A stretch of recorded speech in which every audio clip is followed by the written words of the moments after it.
This is their new V4 Pro 75, which I haven't even unboxed yet. I did look at an early prototype they sent. I modified and I believe they showcased in New York. Today we're gonna look at the BlackWidow V4 Pro 75, which to me, just a little thing here. First of all, Razer is sponsoring this stream because they sent us the board, and that's not gonna affect anything. I just wanna be clear with that. This is obviously, and it's very clear cut, this is a fancied up version of their last one. And just to kind of go back quickly for the last one I actually really liked. And I've actually, you guys don't know this, but I've been taking a look at a lot of keyboards from gaming companies. I'm using the Asus ROG one right now, but I have a lot of different companies I've been looking with for gaming products. There's only a very few amount that I'm willing to like, you know, dive deep into, because most of this stuff is just, it's just not stuff that I'm interested in. I liked a lot of the Razer product from last time, not the Pro.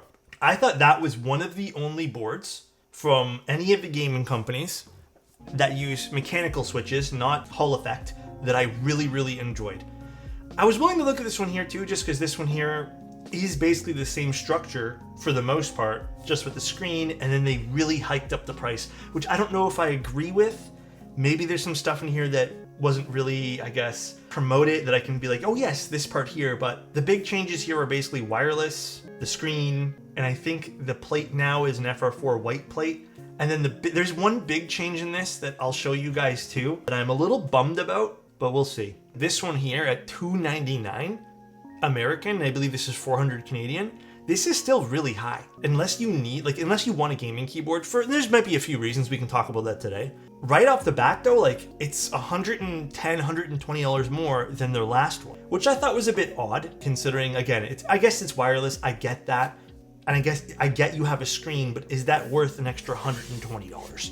And I think that's where people kind of have to debate. I did hear there were some switch issues with the Razer switches from the last one, but according to them, they fixed it all and even sent people with affected batches new switches. This has I think a 4K polling rate, if memory serves. Yeah, 4K polling rate. This was a discussion I actually kind of dived a little bit deep into during the Gem 80, if you guys remember that keyboard, because that came with 1000 polling rate. The polling rate, unless you're playing on a crazy high scale, to me, this is mostly going to be marketing. And I have tried it. I tried 4000 polling rate. I tried 1000. I tried plugged in. In all of those senses, guys, I'm telling you, I play casually. So take that with a grain of salt, or take it, you know, as whatever. I play casually. I do play some shooters. I do play things like Overwatch. I do play RTS games. I play Diablo.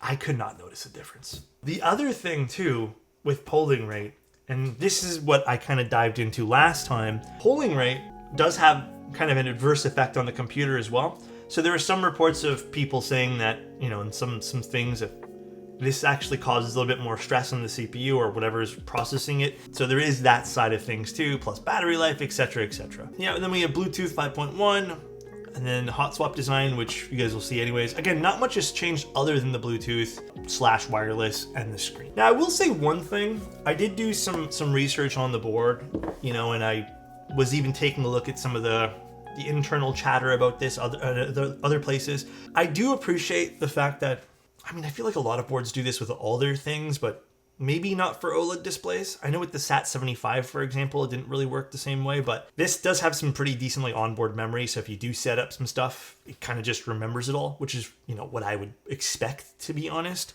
But just as a mention, here's the board. Also, you know what? I'll give Razer this. Their packaging, I like how this looks. This is nice. I appreciate how nice and laid out this is. Kind of just tells you everything.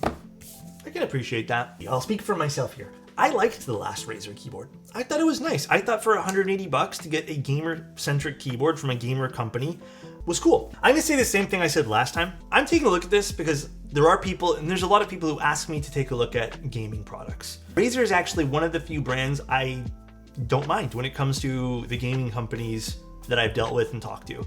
In terms of outside of the realm of Hall effect, Razer is one of the few I like. And just to kind of bring it back to this again, because I feel like it's important to mention, dude, Razer software, albeit I think most of the gamer software is pretty bad. Razer software is the least bad, which, you know, might be saying nothing, might be saying a lot. I would love to see Razer do something that's web-based for at least changing some of the switches, or I guess the registers of key presses. Just something web-based, something a bit more lightweight where you don't have to install. But a web-based one would be really, really nice. So literally nothing has changed about the shell. We still have the RGB sitting over here on the bottom. A bit of a cherry lip. I'll take it. You know what? I don't know if that was intentional or not. This has it's interesting and also kind of weird. Now it makes more sense because there's wireless in here. Plastic bottom as well as a metal frame on the top. So kind of getting a little bit of both, which may also work a little bit more in their favor just because the plastic bottom will be a bit more, I guess, less resonant since they're not going to use things like weights. This is a gamer keyboard. It's meant for a totally different audience. I think it's fair that we get to critique this today. So I hope that when Razer watches this or someone watches this, please know this is coming from a lens of someone who builds custom keyboards basically every single day for the last 5 years. So please take, what I say with that in mind. I think the other thing I want people to know too is not everyone wants a custom keyboard. Not everyone wants to deal with this. Not everyone wants to buy from a brand they know nothing about. This includes bigger brands like Novel Keys and Mode and a bunch of other things in the hobby as well. So it makes sense that they're going to go to places like Razer or Logitech and other brands for their purchases. And I think it's cool that we can take a look at something like this today and maybe help someone make a deciding factor on whatever they're doing, or even just maybe help someone mod something at the end of the day. With that being said, Razer is not going to be exempt from critique here. We'll go forward and keep talking about the board. But please, I think it's important to keep that in mind. Just because we're looking at this, we shouldn't go immediately, crap, bad, compared to this cheap keyboard that people really like in the custom hobby. One other thing I will mention, and I say this when I'm looking at Mode keyboards as well, Mode and Razer and a lot of these bigger brands, they have something that works for them, which is customer service. I've dealt with Razer on a personal note outside of this keyboard with stuff in the past. They're very good. I've always appreciated, in particular their customer service. So that's what you get when you're buying these things too, plus warranties, etc. So, I mean, I think it's fair that we can mention all those things, and I hope that makes sense. We're gonna do 3 things today. We're gonna, which we already kind of did, we talked about it a little bit. We're gonna break this down, look what's inside, see what's really changed other than those things we mentioned from the last board. And then we're gonna figure out, can this be modded? And should you mod it? If you don't want this, and you want something like this, what do you buy? I think it's gonna be a fun stream. It's gonna be a bit more serious today, by the way. But yeah, it's not a terrible looking keyboard. There's the little toggle on the back here. They've clearly had to redesign a few things, although I would imagine most of the stuff here, it can just be copy pasted from the last board. They even have a little hyperspeed thing at the back over here. I guess that's gonna be for your wireless signal. That's why the plastic kind of goes up. Actually, it's not a terrible looking board. I don't think it's terrible. I am so sad. We got to see that their original 75% Pro model, or not the Pro model, the original 75 V4, it had ABS keycaps. And I thought, wow, this is one of the few brands that actually has ABS keycaps that, still has ABS. Everyone switched over to PPT. I think ABS sounds more premium and not for nothing feels more premium. They've moved to PBT. I'm a little sad about that. I'm not little. I'm gonna be real with you guys. I'm very sad about that. I get their decision why. Obviously, this is going to be a gamer first keyboard, and PBT technically will last you a little bit longer before it starts to wear down and shine. But I am bummed that they got rid of the ABS keycaps. It is what it is. I don't know if anyone cares about that in the long run, but the reason why I don't like PBT personally is because I feel like it sounds and even feels to me very cheap. It does have a smaller port on the back, which means if you have thicker custom cables like I did, they just won't work. All right, and then you got your little Razer screen over here, and this is the toggle for it. Let's raise the brightness a bit. Let's raise it to 100. All right, so there's a bunch of stuff you can do. Lighting brightness. Oh, you can do the lighting brightness right on here. I mean, that's pretty cool. Off. I'll give them this. I like the programming on this a lot. Hold on, I actually like this a lot. It's basically just Alt-Tab, but on the keyboard. That's pretty cool, actually. I'll give them that. That's actually pretty cool. What's zoom? Oh, just zooming. Okay. The OLED's pretty cool. I think there's more stuff you can even do with it, but I'll give them this. I like this stuff here out of all the other gaming boards. And actually, this might have the best functionality out of any of the boards I've ever seen, even the custom keyboard ones. So I'll give Razer that. Just like right off the bat. And I know there's more you can do because I looked it up. I would love a colored OLED screen too. Like for the $300 price point here, you know, from a bigger brand that get bigger MOQs and yada, yada, yada. I think a colored screen would make a lot more sense here. I would love to see that. Now the RGB, they have a white FR4 plate now. Here's my thing with using a white FR4 plate. It looks excellent when you use RGB, right? But then if I turn the lighting brightness to off, it makes the keyboard oddly cheap looking. I've said this about a bunch of boards who kind of have like really bright plates, and just even when people use silver, it's just not my cup of tea. Like when I'm staring at the board now, I just kind of see like white lines in between everything. I don't know why. It's always kind of screamed cheap. But again, if you're into RGB, maybe that's like the big thing here, you know? That's the main issue with this board. 4K polling, full brightness RGB and OLED, and your battery lasts maybe 5 to 6 hours.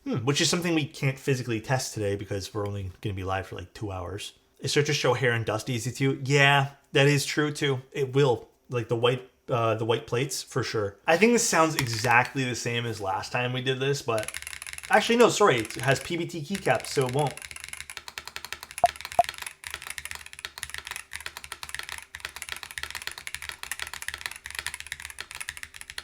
It doesn't sound that bad even with the PBT. I was half expecting this to sound way more glassy like normal PBT would, but it's actually not half bad for a gaming keyboard. I was a little biased coming into this because a lot of other things I was reading, a lot of other people's experience was just like very harshly saying this was like worse than a lot of other keyboards, and I don't think this is bad. It sounds cheap, a little bit, yeah. I think it's the PBT. It might be the PBT a little bit. Maybe it's like erring on the edge of that a smidge. I actually don't mind Razer switches at all, but we'll switch it for something else today, something that we've kind of modded ourselves a little bit too. I want everyone who's maybe gonna ever watch this, who's like considering, with a lot of these gaming products, there is some substantial stuff that can help your gameplay, like finding the right mouse for you and finding a keyboard that feels good to you. Maybe it's a spring thing. Maybe it's like, I don't know, the typing angle. Once you find something that works for you, little upgrades like Hull effect and stuff, I feel like it's so minuscule in the long run for a wider variety of things. And again, as someone who has been using it, like it's not like I haven't been. Oh yeah, this is the other change since the last one too. PCB mounted stabs. And then they're slightly lubed. I feel like these could be better. So just to show you guys, they didn't sound bad at all, but you see how like, it's like bone dry on the side. I feel like these could have definitely been better. Not the best I've seen from like any brand. Not the best, but they didn't sound terrible. Not terrible. I'll give them that. It's not terrible. Phillips head screws. I mean, I get why they put Phillips, but my goodness, it would have been so nice to see some sort of better screw on the board. They put a sticker on top of this one. Obviously, it's kind of hard now because I pressed it in, but I'm not too sure if that's supposed to be like some warranty thing. I hope to goodness, because I think this was a thing from last time. There's no warranty void if you decide to go inside these things. If not, again, I don't agree with it, and I know you really can't technically do it, but a gamer keyboard with their accessible screws, yeah, I know. A lot of the gamer keyboards you have to like rip open and snap plastic things to get inside. I feel you there. I'm gonna say this too. Assuming someone did want to open this up, from a sound perspective, I think I also prefer plastic on the bottom. If you're not gonna give me a weight, like if you're not gonna give me some sort of like big brass chunky thing inside to, you know, help diffuse some of the aluminum, I actually prefer the plastic. $300 for this. I think this would have been better priced at like maybe $50 premium off the old one, or $30. What I think Razer should do is go back to the drawing board, make an aluminum bottom, and be one of the first keyboard gaming brands to incorporate some of this stuff that custom keyboards do. Because not for nothing, they are sending it out to me to take a look at, which means they like the custom keyboard world. And like I said, I'm going to look at this through the lens of someone who builds custom keyboards, which I think is super fair, and I hope Razer takes this criticism like, you know, this is a good comparison now. Not comparing a little brand who makes 50 versus QK and Wuche. If Wuche and the rest of these brands, if I'm able to buy this metal keyboard with the copper weight under $250, obviously you need to buy switches and keycaps, but this is already like the base of this. This is possible. So why isn't it possible in this sense? That is like the major thing there. And I think this is truly comparing apples to apples now, not just random little small designers who want to do 50 units to bigger brands being like, why can't this happen? Like, that's not fair. Like, I don't remember if this was on the last one or not, because they did redo this top frame a smidge. So they have your slider over here, and it looks like they've actually put on a little piece of foam on this side, maybe to help separate some of the case. Or is this mainly for the button? I think that's actually for the button, but I think it may do dual jobs there. Underneath here should be a mess of ribbon cables, which is fine. Oh, I don't like what they did here though. So what's the expectation? How am I supposed to get this off? Peel this piece of tape?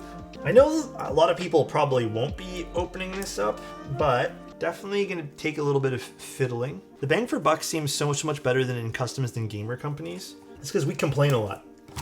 The customs world complains a lot. We challenge everything. There's the magnets for the magnetic wrist rest. If you guys are interested, that's where that would sit. This whole bottom piece, I really still feel like this would be really cool, even if they did it in a casted metal, which is more porous. It might sound a bit different. They could have moved the battery here. They could have not had this big block for the screen. So I feel like this is a rather large block for the screen over here. I'll show you guys. And they could have just moved this way and maybe positioned a USB-C over here, because it looks like there's a lot of space. I don't know if there is actually. But anyways, they could have just redone this daughter board, which is humongous, which makes sense. You need a lot of stuff on this way over here. There's some other smaller daughter boards there for the LEDs on both sides, which maybe is why they need this to be a bit bigger. The whole bottom would have been nice for weight. Yeah, even if they just put something here, like again, they could have reshaped some of this. Made it metal, put something here. You know, if they really need to justify their prices, call it $350. I guarantee you this would have been a better product. And then on this guy, we have a tape mod, which is interesting. It is what it is. I'm not going to keep it on for now, but we'll put it to this side. Then we have hot swap. It's not using Kale. What is it using? Oh, it's using TTC hot swap sockets. Then we have some nice pour-on gaskets. I do like the fact that they've color matched the screws to the white FR4 over here. That's nice. As much as I don't mind this being here, and I might even just take these gaskets off, I feel like this would have been substantially better had they not put any gasketing underneath the spacebar. I feel like we would have been able to get more of like a poppy sound signature out of this. So if you really want to open this thing up, we're gonna have to really open it up, but there's really no point because I plan on putting them back anyways. And we kind of already know what this keyboard looks like in the middle here, so we're not gonna bother. It's nice that the plate is white. Yeah, I do agree. Like they definitely like thought of people who use RGB, which is fun. There's a guy that put a brass weight on it. Razer saw it and really liked it. Oh, a brass weight in the middle. I mean, you know what? We could probably find a weight or something and put it inside if you guys want. If you guys really want, we can stick something inside here. Maybe we can really have some fun and experiment with this. I'm sure we have something sitting around. These are north-facing LEDs. I personally don't think this is a big deal to me. I've yet to encounter big issues with this, but it makes sense for people who want this board because they're probably looking at RGB. Obviously, it's just for RGB in this case here. It makes sense. It's a gamer keyboard. I'm not gonna knock it for being north-facing here. This is meant for people who want to use shine-through keycaps. All right, so I still think the spacebar is a bit sharp. It's also very stiff, and I know for a fact that's because there's a tab underneath that. So this is kind of where we're at right now. This is the sound profile we're at.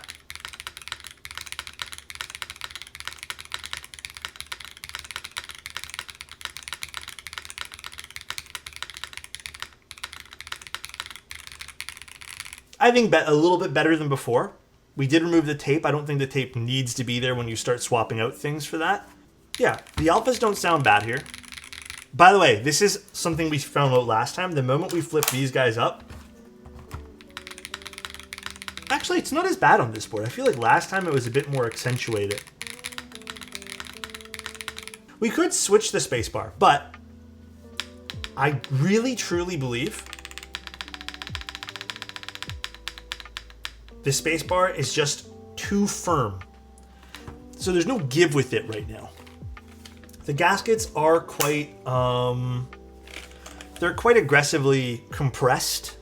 Let's undo this one more time, and we're gonna do two different things. Overall, just changing the switches taking out the tape mod, which is a preference-based thing, and changing keycaps, pretty big difference. I'm taking the gaskets out from the spacebar here. So these are out. These should allow this to breathe a bit more now. See? That already sounds miles better. And it'll allow this to go up and down. Now the gaskets are big enough that I don't... Yeah, they're far enough away from the plastic that this shouldn't impact anything. Hopefully. Razer did send us with the intention of us just having fun with the board and doing whatever we wanted to do. But I thought it would be cool to do like a double kind of us looking at it, us critiquing it, and then also doing whatever the hell we want to do. I hope this has been entertaining to you guys, by the way. I think that should be better. Although just for the sake of me feeling better, I'm just going to do this with this one so we don't short anything.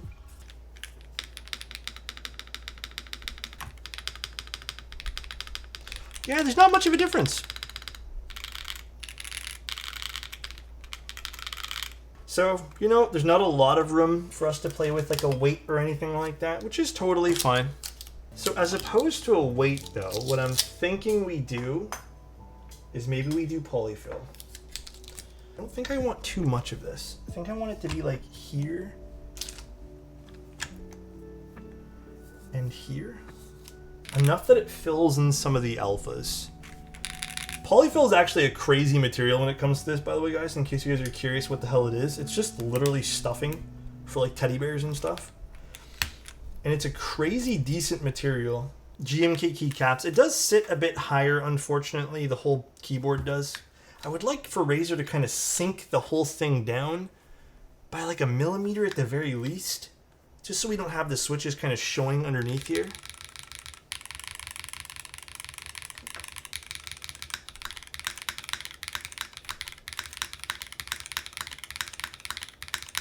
You know, I don't know if Cherry FR4 is my vibe right now. This is still quite impressive for what it's worth. I don't think this is a bad sound profile that we're getting out of this. Let's go back to this guy. This Tech Amber switch actually sounded pretty good. Maybe not. Not as good as the Cherry switch sounded. Actually, maybe more. Yeah, I feel like this one here is not hidden for me right now.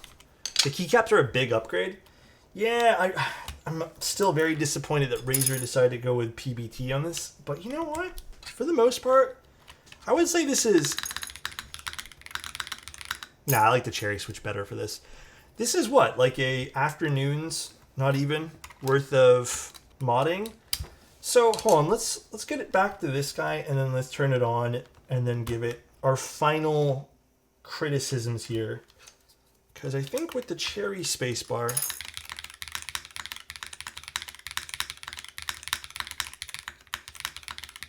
I mean, this doesn't sound bad. I think it sounds pretty decent for what it's worth. If I got a gaming keyboard to be like this, you know, I'm pretty happy with this. We're going to break this into a few different things here. So from a keyboard, custom keyboard perspective, what do I think of the end goal as someone who takes a look at boards? And I do this, I think, quite often. I'd like to think now. But so I think Razer is in an interesting spot. I really liked their last V4, the non-pro model. And I think at that price point, for what you're getting, you know, some people may argue with this, but I think Razer's customer support is also bundled in that price. I'm not going to be that guy who only looks at the raw material cost of everything you get. I think that's unfair to look at that.